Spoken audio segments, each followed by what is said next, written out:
brigadier general in the reserves, Amir Avivi, was the chairman of the IDSF. We call it in Hebrew, we call it the Bitchonistim. In English, we call it the Israel Defense and Security Forum, which is a group of 35,000 reserve officers that are nationalistic and pro-fight, pro-strength, pro-Jewish strength, pro-Israeli strength. During his service, he held a lot of senior roles in the IDF, including deputy controller of the security forces, director of the office of the chief of staff, deputy commander of the Gaza division. So I think he knows something about Gaza, commander of the Sagi division, commander of the battalion 605, and commander of the School of Combat Engineering. Amir Avivi, you were actually on the show earlier. You see behind me is Channel 14, which I think is one of the greatest things that has happened in this whole war. But you were already on it. We saw you in the background over there. It's been a year. It's been a year, General Avivi. Tell me a little bit how you see this conflict from October 7th to October 7th. היום ה-7 באוקטובר 2024, שנה אחרי הטבח הנורא ששינה את פניה של מדינת ישראל. עם כל החדשות והאירועים שקורים בשנה האחרונה, קל מאוד ללכת לאיבוד. אבל תרשו לי להראות לכם משהו.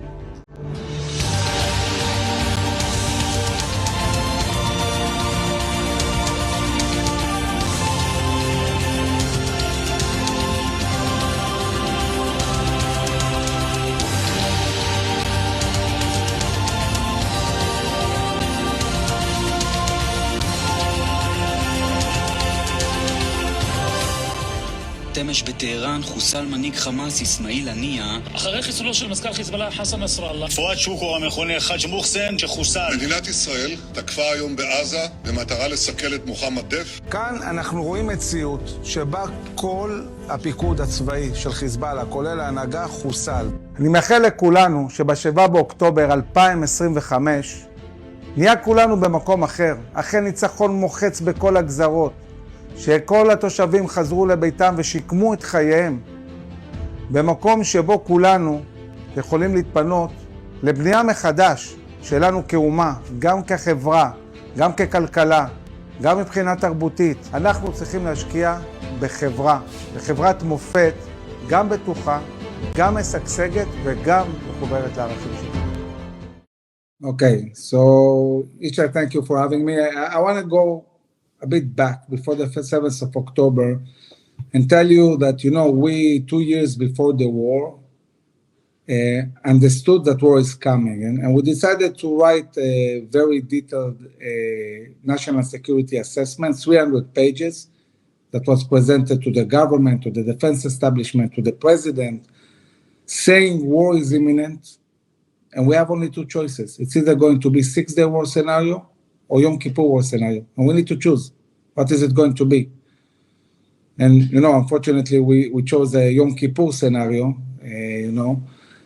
but we also put on the cover of this assessment, we wanted to describe in a picture what we feel is going on. And we put a picture of a frog being boiled in a pot. And we said, this is Israel. Israel is being boiled. Israel is facing 4 different existential challenges, and we're dealing at the moment only with one of 4.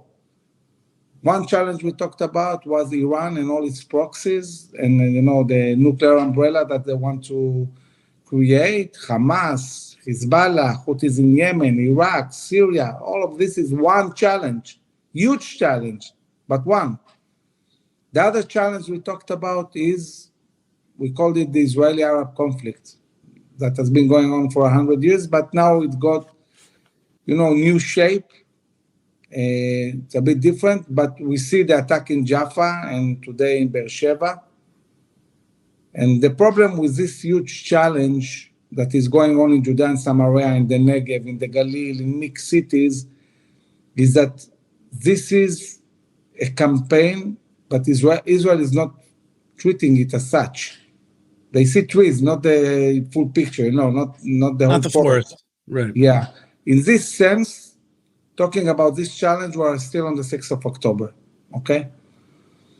The third challenge we talked about, and now also everybody sees it very clearly, is the delegitimation and anti-Semitism raging, all over the world.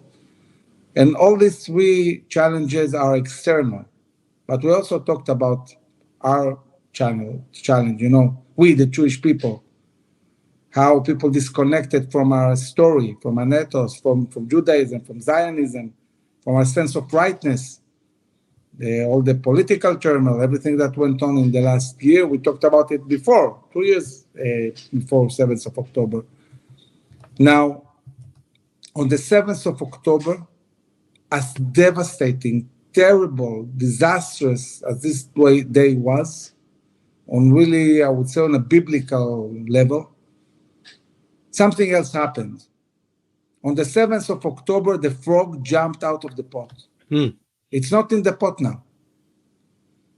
It's like God, gave us a huge, huge slap on the face and said to the Jewish people, wake up. You are going the wrong way, and this way will endanger you existentially. You need to wake up. And I think the people of Israel woke up on the 7th of October. This frog jumped out of the pot. And now the big question is this frog going to stay out of the pot? Or is it going back? And what we have seen in the last 11 months is a battle over what is going to happen with this frog. You see the international community and part of the Israeli society and the Jewish world saying, that's it. We have been fighting for a long time. We did what we did. Let's do a ceasefire. Let's get it over with. Let's stop the war. Let's stop in Gaza. Let's do a ceasefire. And then, if you do a ceasefire in Gaza, maybe we'll also have a ceasefire in the north. Right. And then maybe we'll be able to bring back the people. And then, who knows, maybe we'll have a peace agreement with Saudi Arabia. But this way of thinking is really saying, let's take the frog back to the pot. Let's Hamas stay in power. Let them build themselves again. Let Hezbollah rebuild itself. We cannot have that. This frog is not going back to the pot. And we really have only one choice. It's to win decisively on all fronts. And I can say that throughout this year, again and again, all our generals and commanders on every occasion said, we are going to win. Yes, it started terrible crisis, but from here, we're going towards victory. And I think that in the last few weeks, following the Pagers attack, and then the elimination of Nasrallah, and everything that we're seeing now in Lebanon, the people of Israel and the Jewish people are starting to understand that we can actually win decisively. Many people were not sure. People who have strong belief, they knew, we'll win. But many people were not sure. On a Shabbat dinner, I had my parents at home, and my mother was very pessimistic throughout this whole year. And she said to me, from the Pagers to Nasrallah, it's the first time I became optimistic. I understood that something big is happening and we're going to win. And I can tell you that I feel that this year, this new Shana, it's going to be completely different. It's a year that we're going to win decisively on all fronts. Well, let me ask you about that, because I understand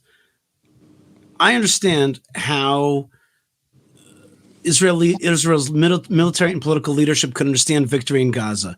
They could understand, if they don't understand it the way I do, that we should resettle it, but they'll understand that there should be a military corridor there and control. I can understand that. They'll get that. And I know that they'll understand to push back on Hezbollah in South Lebanon, push them to the Litani, get them out of there, destroy them, destroy their infrastructure, and maybe also have military control like the one I served in 96, and was almost killed, by the way, by Hezbollah.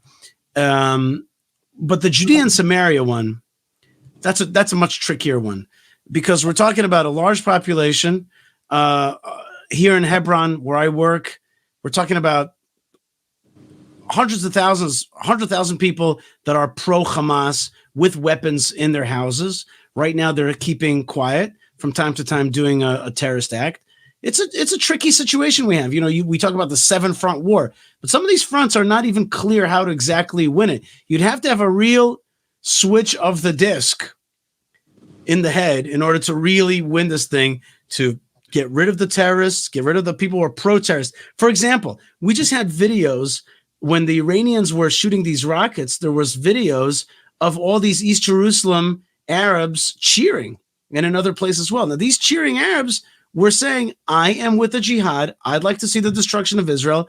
In the meantime, I'm working in Israeli hotels or in Israeli construction, and here I am. So how do you think that we're going to, like, I get it. We there's no question about it. The destruction, the elimination of Nasrallah was amazing. The beeper thing was the stuff of storybooks. And there is a new spirit. And there is also Channel 14, which I've talked about on the show, as an incredible source. I love seeing you there as well. It's an incredible source of inspiration. Just the fact that there's this channel. But how are we going to deal with some of these problems that we've let fester for a long time? So I think that talking mostly about the ground forces, we'll have to continue fighting until we win decisively on all fronts. Judea and Samaria is a front that we need to deal with.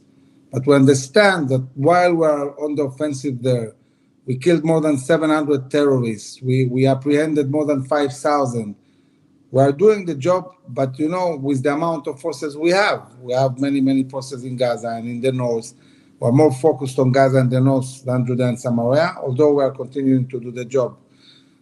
When we'll finish with Gaza and the north, we'll really have to concentrate our forces in Judea and Samaria and dismantle completely this infrastructure. Now, looking at Gaza, I think that Gaza is a big opportunity because for the first time, the government of Israel since Oslo is saying the day after Hamas in Gaza, there will be no Hamas, no Palestinian Islamic Jihad, and also not the Palestinian Authority.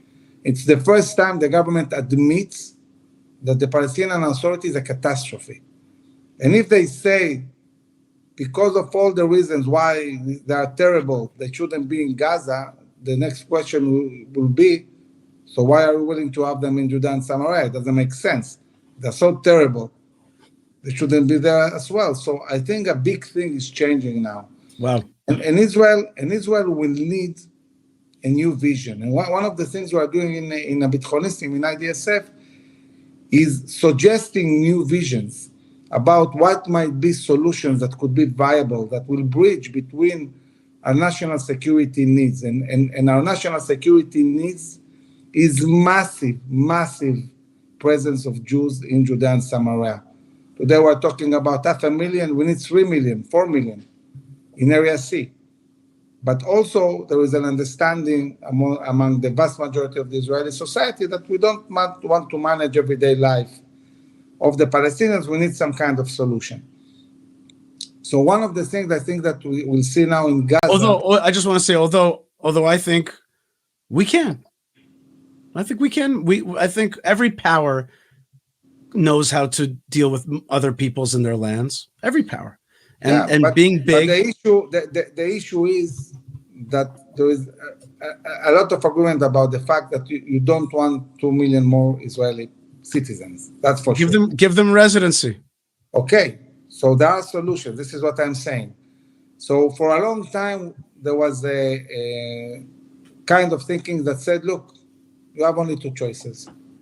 Either separate, meaning withdraw from the Jordan Valley and Judea and Samaria, or that's it. That's the end of Zionism. You have to annex everybody. You have to give everybody Israeli citizenship, and that's it. But the reality is that while our national security needs are very, very rigid, you cannot play around with them, okay? You need the Jordan Valley. You need massive presence of Jews. You need to be on the mountains. You cannot exist without that. There is no existence to the state of Israel without us being in Judea and Samaria and the Jordan Valley. Statecraft is almost endlessly flexible. We researched 66 different territories and states formally recognized by the US as independent entities, all of them with diminished sovereignty. Meaning, let's say they don't have airspace, they are surrounded by another country, There might be an autonomy. There might be a city-state, like the Emirates.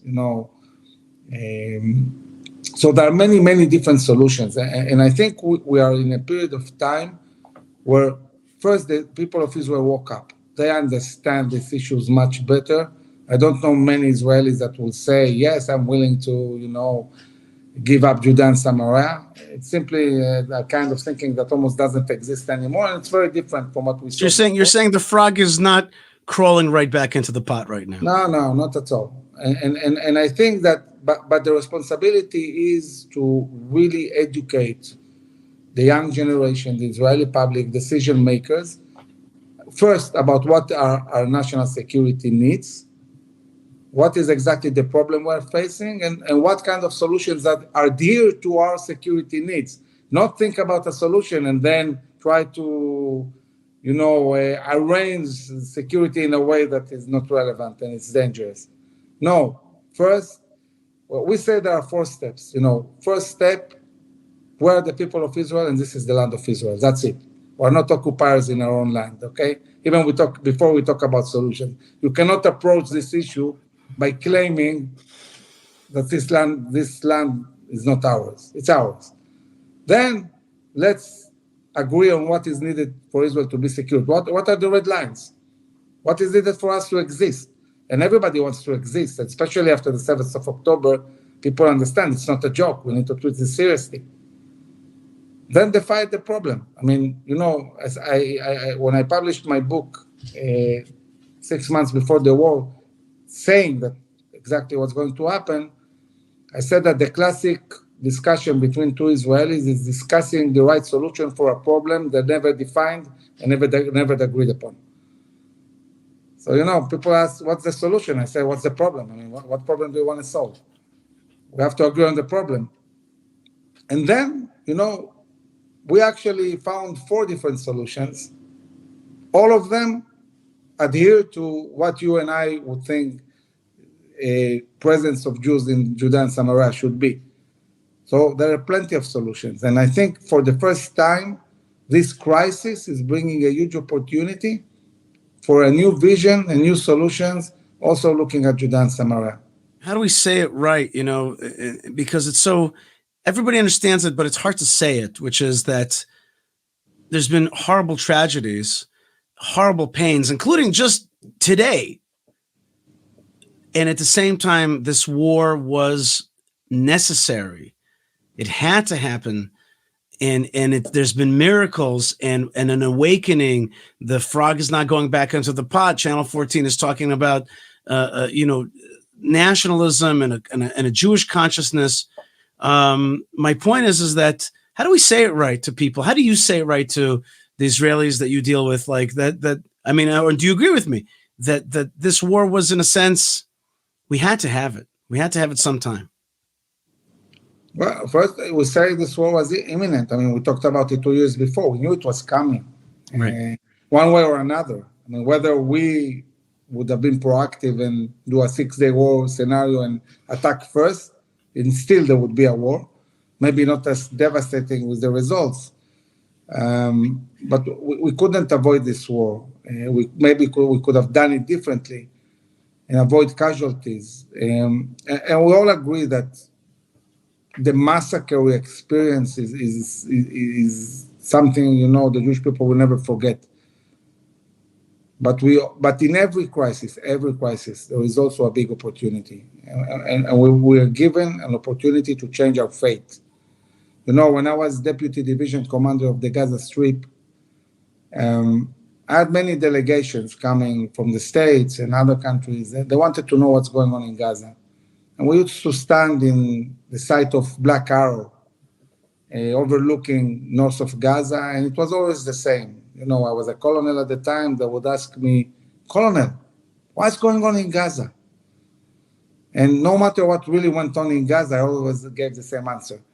I said, since the day of the judges in Bible time, same thing, Gazans fight us, we bring the people, we fight them back, again and again and again, just like today. You look at the book of Judges and today, the same dynamics, really. And at the end of the book of Judges, it says, and the land was quiet for 40 years. And, our Rabbi asked, why say that? Why does the Bible need to state that the land was quiet for 40 years? And the answer is that 40 years of quiet in the land of Israel is an event of biblical dimension. It never happened in 4,000 years. And we are living a biblical moment. And I think we have the opportunity to replicate this achievement, And I truly believe that the bigger the win will be, the more decisively we'll win, the greater the golden age of Israel and the Jewish people will be the day after. Right. The day after, there will be peace agreements. The economy will bloom. There will be massive aliyah to Israel. There will be baby boom. A great future awaits us. Okay. We need to do just one thing. Stay united and win. That's it. That's right. But I want to add to that. There'll be investment into Israel, but also Saudi Arabia will be safer. There'll be more tourism in the whole region. Countries that are suckled on anti-Semitism, like Egypt, will start to realize that it's pointless, but then they'll start to have new opportunities because they'll get out of this kind of thing. Maybe right people around the world will win in political elections because strength is what people are asking. What's your name? It's Amir Avivi. He's the Brigadier General. If you want to see his stuff, a lot of his writings and important work, it's IDSF, the Israel Defense and Security Forum. What's the website for that? idsf.org.il. Okay, idsf.org.il. And people should check it out. It's actually a very good site. Actually, that's a good reminder that my wife sent me something about your site, which is you have a whole section there. I don't know if it's in English, but you have a whole section about the heroism, right, of the war so our far. Site is both in English and in Hebrew. We have a huge amount of content in English. We create a lot of content, really educating about everything that has to do with national security. And we say national security is first and foremost about national values. Without Judaism and Zionism, there is no national security. That's right. And my point is that the Israeli strength is actually a blessing to the world. There'll be many things that get. I'll give you an example. I was doing a podcast, and somebody said to me that I have not been proud to wear my kippah. I've been embarrassed, but since the attack on Nasrallah, I've been wearing my kippah. Just from a sense of Jewish pride. When Israel is strong, it gives Jews. My parents heard in the Soviet Union, the 6-Day War. They heard about it. And that gave them Jewish strength and the courage to fight the Soviet Union and to leave. They eventually left in 1972. But it was from hearing about Jewish strength. That's what gave them that inspiration. Yeah, one of the things I say a lot is that we need to go back to being the heroes of our own story, not the villains in our own story. And I think we finally feel we are the heroes in our own story. But there are still parts of the Israeli media, like Ilana Dayan she just made some trouble by saying, she's always making us the villains of our own story. It's a great point. She's making other people like her, channels that have you less on, they're still stuck in that stuff. So, it's interesting, Ishai, that today all channels want me to be there, and I'm on all channels today, because I think they understand that this is what the people of Israel want to hear. They are fed up with appeasement, with weak generals, with post-Zionism, with being, villains in our own story. Most of the people, the vast majority of the people of Israel want something different. And this is why, by the way, they're moving more and more to Channel 14. And other channels, I can tell you, meeting, with the heads of the channels who ask to meet with me. They say, we need your voice. We need you guys also to come to our channel, because we understand that this voice is needed. And because, we never talk politics, unlike other generals. We talk national security and values. So once you don't deal with politics and it's really about national security, everybody wants to hear that, Right. Well, you're giving us a lot of hope and a sense that this war, that the sacrifice of these young men and women has been worth it. and that the pain that we're suffering. By the way, I want to tell you a quick story. I found a story about the Chazon Ish. He was a very famous rabbi that lived not so long ago, really. And right after the Holocaust, the Jew came up to the Chazon Ish and he said to him, how could you believe in God after the Holocaust? And the Chazon Ish answered him, and he said to him that if you don't know anything about sewing and you see a tailor working, you think he might be just ripping the clothes and cutting the clothes. Maybe he's ruining the garment. But what you don't see is that he's actually making a new garment. And that's what the Shoah is like. You think he's ripping everything apart, but he's actually sewing something new. And so we honor the self-sacrifice of all of the fallen soldiers today on the eve of the 7th of October. And we thank you and the 35,000 officers that you are commanding in this new initiative called the Israel Defense and Security Forum, idsf.org.il. General Amir Avivi, thank you very much. Thank you for joining our channel as well. 12, 14, and Yishai Fleischer. Toda rabah. Thank you. All right, folks. That was an amazing conversation that we have with General Amir Avivi, and things are moving in the right direction.